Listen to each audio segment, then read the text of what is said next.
Hey everybody, Dana Shoaf, editor of Civil War Times Magazine, here with Melissa Lynn behind the camera, director of photography. And we haven't been able to bring you a lot of live stuff lately. The holidays got in the way and our work schedules have kept us really busy. So we had to come today to do some filming that'll go up on our website later. We had to come to Frederick, Maryland. And so one of the places we're stopping is at the 10th Ward Distilling Company here in downtown Frederick. And so I thought we might as well come to you live as well. Now the reason we're here, and this is Monica Pierce, she is the founder and boss lady of 10th Ward, as it says on their beautiful website, is that they make a number of sort of what I would call heritage whiskeys, right? Older recipe whiskeys, Civil War era recipes, including, this is really not a whiskey, but this is Brinton's Brandy. And this has a real cool Civil War connection because John Brinton was a surgeon in the United States Army. And he had an unusual task during the Civil War. He helped collect specimens that ended up being used in the Army Medical Museum. He wrote a memoir about his services. But 10th Ward also produces what they call Brinton's Brandy. And you can tell us why and say hello to everybody, Monica, and tell us why you decided to distill this. Yeah, hi everybody. My name's Monica Pierce. I founded 10th Ward almost 7 years ago now, which is crazy. And it's named, this is this cool map. This is the 10th Ward of Frederick City, right? Yeah, so Frederick used to be districted into wards during the Prohibition, pre-Prohibition era. This map is from 1873. It's a map of what used to be the 10th Ward of Frederick. They were districted for voting purposes, from what I understand. Okay. And then the map was numbered with Roman numerals. So the X, which is a part of our logo here, is the Roman numeral for 10. And then we hand-scribe the original font from the map as a part of our logo. That's really cool. Yeah. I love coming in here and seeing this big historical map. And it's obviously a little after the Civil War, but the city looked very similar during the war itself. And you can see the railroad line running down there, that B&O railroad line. That's the spur that would run down to Monocacy Junction. And of course the Battle of Monocacy and everything. So you could see how that spur came into town.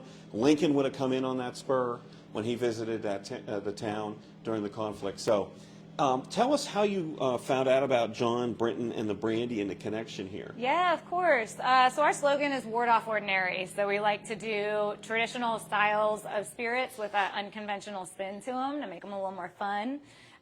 We partnered with the Civil War Medicine Museum, which happens to be right across the street from here, to come up with this recipe. Traditionally, during the Civil War time period, people would have been making something called bounce, or also something that they called a cherry brandy. It likely would have had an apple brandy base to it or a rye base to it. We chose to do apple brandy because we're also right next to McCutcheon's, which is an apple manufacturing facility. Big apple. Yeah, they source all their apples locally between Maryland, Pennsylvania, and Virginia and produce cider. So we'll take the cider, we'll ferment it into hard cider, distill it into a brandy, and then we do an infusion with local tart cherries, which is also traditional to the recipe, and we actually mix it right with white sugar. So this particular recipe is almost replicated from what you would have had during this time period. It is named after John Brinton, who was a Civil War surgeon. He was known for collecting odd, fun things for museums, right? But he also practiced medicine and was known for bribing people with brandy to get what he needed in the field during the war. Cherry brandy, even, I think, said, right? Yeah, and so in partnership with the Civil War Medicine Museum, we titled this specifically after John Brinton. John Brinton. And he had this unusual task. He was ordered to collect medical specimens that now, oh gosh, I can't think of the museum, but you know where Sickles' leg is located, some of his artifacts are there. So he kind of helped found this Army Medical Museum. Really interesting story. And John Brinton was a cousin, I believe, of George Brinton McClellan.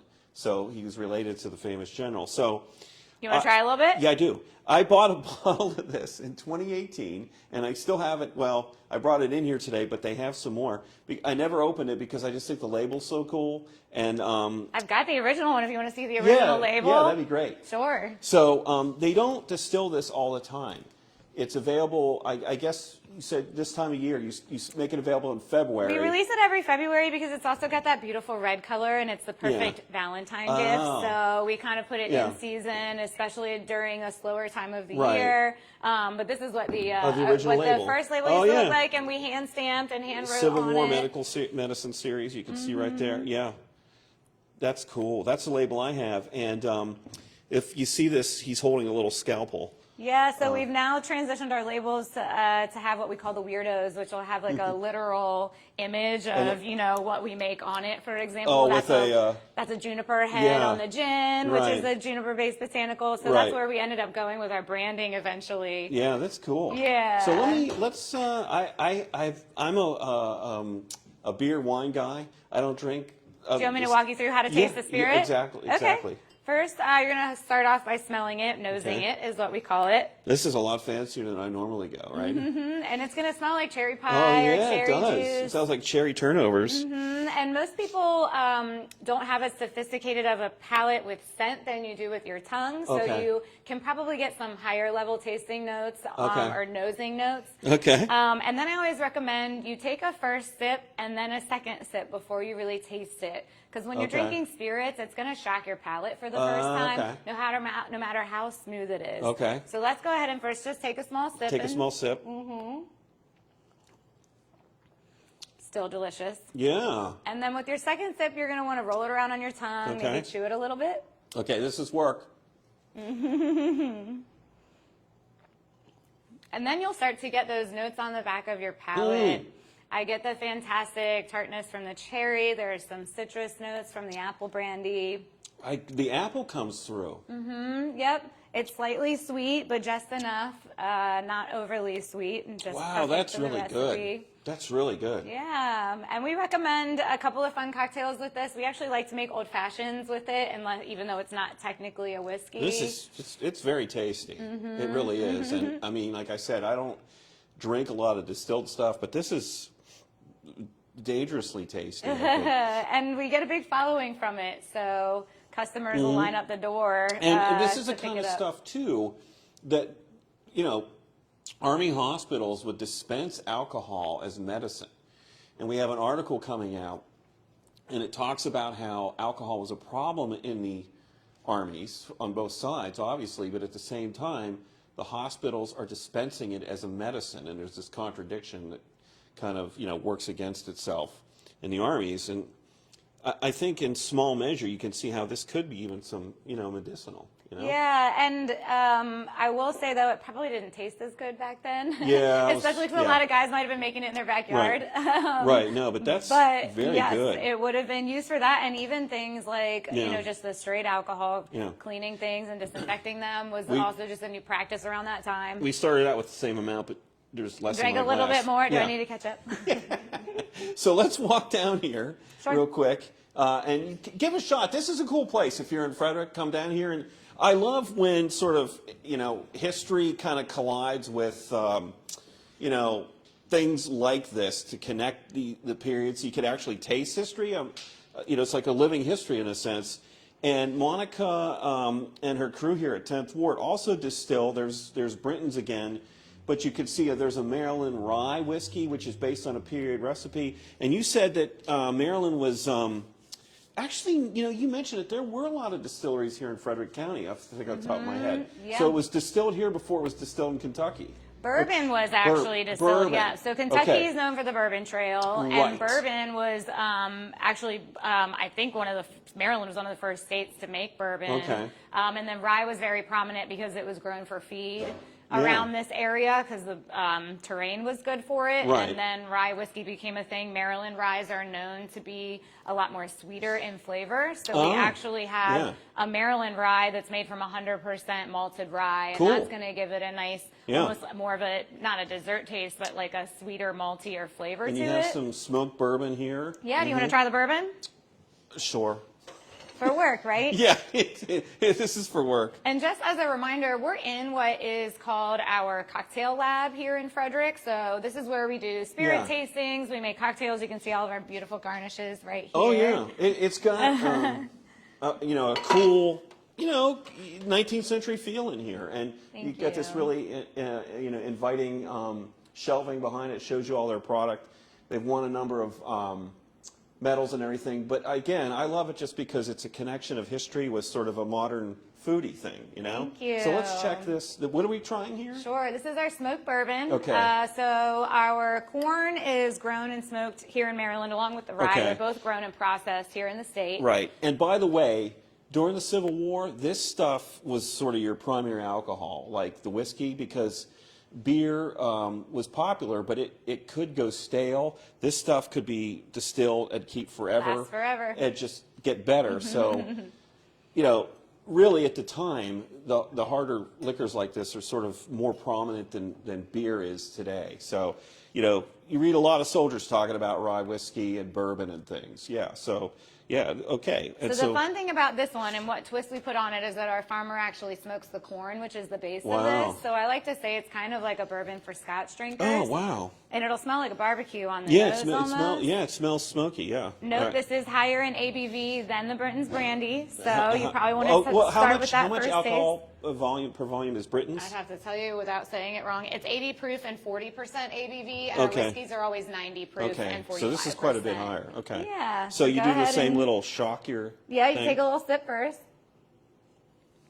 Get used to it there. Let it sit on your palate for a second, and then we'll take another one. Okay. Roll it around on your tongue a little bit, and you get that awesome smoke that develops throughout your palate. It's beautiful.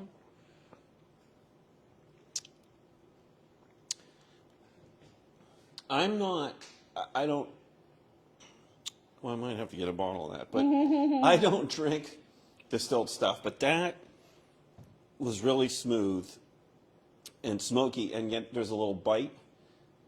I mean, I'm probably sounding silly here, but it was really good. got a bold It's very flavor tasteful. profile. Thank It's very you. tasteful. And I think, you know, honestly, I didn't know, you know, the whole sniff, sip, you know, second one, but doing that really helps, you know, bring out the flavor. This is really good. Thank you. You're Yeah. also welcome to add an ice cube to it, to add water to Yeah. it, to open it up.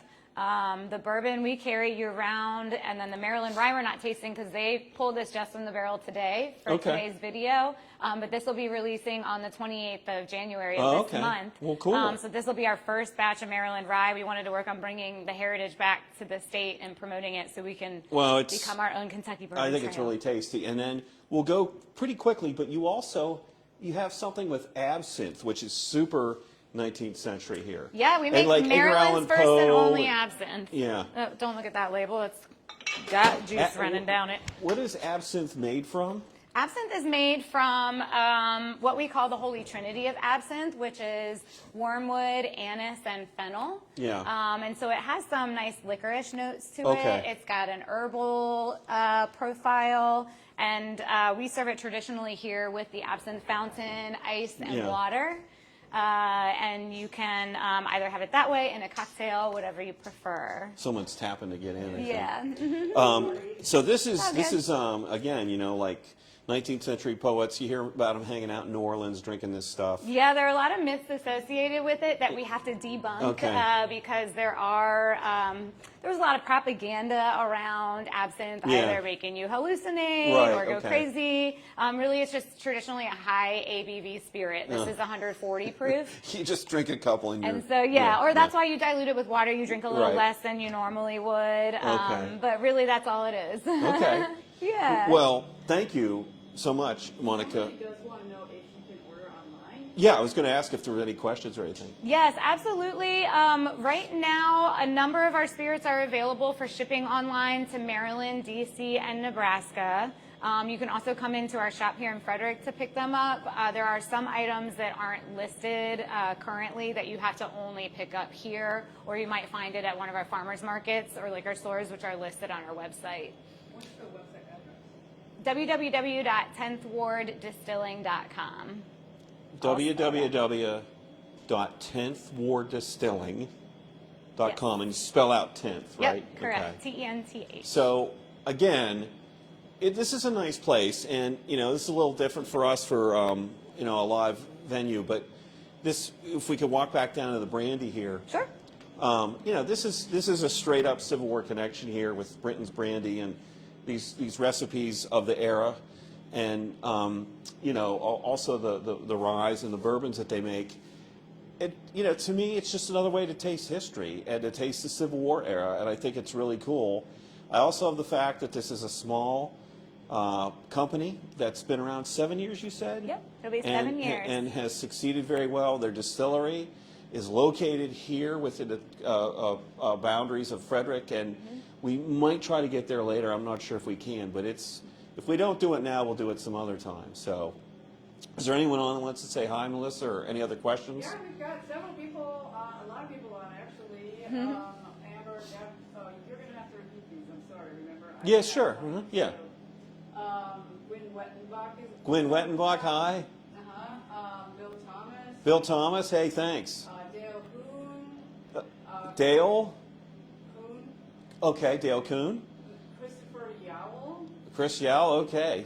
Pat McGuire. Hey, Pat McGuire. Pat's a resident of Carroll County next door here, runs a podcast. Yep, Dylan Hyde is on. Steve Recker's on. Hey, Steve. Sorry, that's again. I'm sorry. Steve Recker, how you doing? Welch. Keith. Okay, well, thanks. I'm glad we have some people kind of turning, you know, in this impromptu live broadcast. And I'd like to thank you, Monica, for, Of course. you know, telling us all this cool stuff and letting me sample a couple of these things. Yeah. So if you get a chance, you know, I recommend, you know, 10th Ward, beautiful little whiskey lab or storefront here, they call it. Come in, check it out. I've been by here on weekends and you can't get in the door. So they're doing really well. And again, it's a really neat place, you know, kind of some historical alcohol that you could taste and sip and get that sort of a second level tangential connection to history. All right, so Melissa and I hope to be back. A couple, maybe one or two more things from Frederick today we'll run it about. Try to get you some live stuff, which we haven't been able to do for a while. Until then, this is Dana Shoaf and Melissa Lynn Cheers. of Civil War Times with Monica Pierce, the owner and boss lady, founder and boss lady of 10th Ward Distilling in downtown Frederick, Maryland. See everybody later.